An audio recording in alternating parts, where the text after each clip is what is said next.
Yo, what's poppin' YouTube world? This is the Kid DC Wrestling here to bring you all your August 9th edition of NXT 2.0. This was the go home show of NXT 2.0 before Heatwave next week. Card shaping up to be a good one. I will be doing a predictions for that show later on in the week, so that should probably be coming out probably Saturday, most likely.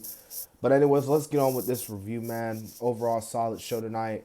We kick things off with Kiana James and the Kia Lions. James has been talking a lot of trash to Nakia over the past few weeks or so. I mean, the match was okay. It was okay. You know, I could see why they opened it. Nakia Lions did get the win with the split let drop, but James attacks her from behind with their back, so looks like they are far from done feuding after this one. But we shall see, especially with the fact that Nakia Lyons and, well, Zoe Stark are going to be competing in that tournament. Anyways, we get a interesting match here. We get Trick Williams and Wesley, and this wasn't a boxing match. Now, granted, they had their boxing gloves on and everything, but this was a rounds match. So, like, granted, you did see some boxing, but it's basically boxing and wrestling put together. So you put it together, it's called a rounds match. I mean, it was pretty good, I thought. You know, Wesley did get the win, so he won. He won the whole thing, and yeah, he got the win over that.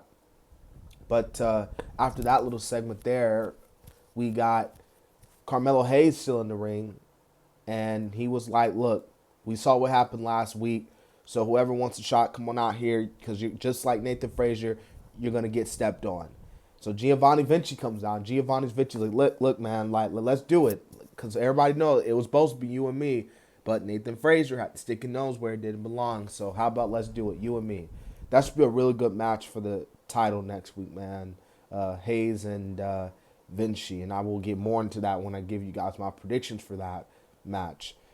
Anyways, after the video package for JD McDuffin and Braun Breaker, we get Ariana Grace versus Thea Hall. This is actually the in-ring debut of Thea Hall from Tracy U University. I thought it was pretty entertaining. You know, Thea Hall, I understand, like, people not loving this match. Like, oh, this match was terrible. It sucked. Like, well, of course, you know, it's understandable. These are two girls who are just starting out, and you know, I think Thea Hall, man, like, you could tell she's over in the NXT crowd. You know what I mean? Like, keep it up. She should be something there in NXT. So we get Apollo Crews. Oh, and Ariana Grace does get the win. We do get Apollo Crews versus Robert Strong. I thought this was a pretty good match here. I don't know what was going on with Apollo Crews beforehand, like to the point where we could read his mind or something. I don't know what was going on there, but nonetheless, Apollo Crews does get the win. And like I said, this is a really good match here between the both men. Obviously, Diamond Mine and Roderick Strong, like, just they're continuing to butt heads as always, you know. So after all that, man, we get the, as you can see in the picture here, you got Santos Escobar and Tony D'Angelo, the meetup. And basically, man, long story short, I'm not going to tell you word for word, bar for bar what was said here, but all you really need to know was the stipulation that was set next week, the street fight, the final confrontation. Santos Escobar basically was like, look here, man, like, if you beat me, I'm gone. I'm gone from NXT. I'm gone. You can get rid of me like you did Ciampa. I'm gone, okay? But if I win, then my boys, we're free. We're not a part of your little faction. We're not a part of your family. We out, okay? Tony's like, all right, man, let's do it.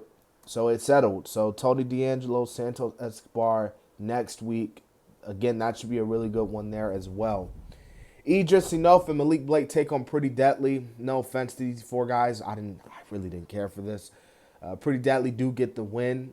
Lash Legend actually attacked Fallon Henley. I actually like Lash's finisher. That finisher she does where she just kicks people like kind of like a bro kick in a way low key. Yeah, that was it. It's so funny when she does it because like it comes out of nowhere. You know what I mean? Like when she did in the Key Lions at one time, it just came out of the camera shot. But speaking of things that came out of the camera shot, you got the main event: Cora Jade and Zoe Stark. You know, this made sense, man, for Zoe Stark to get the win, because she obviously she needs the momentum heading into Heat Wave. You did have Roxanne, obviously, you know, coming out and pretty much that was the reason why ZOEY got the win. And yeah, it sets up Heatwave for next week. So solid episode of NXT 2.0 tonight.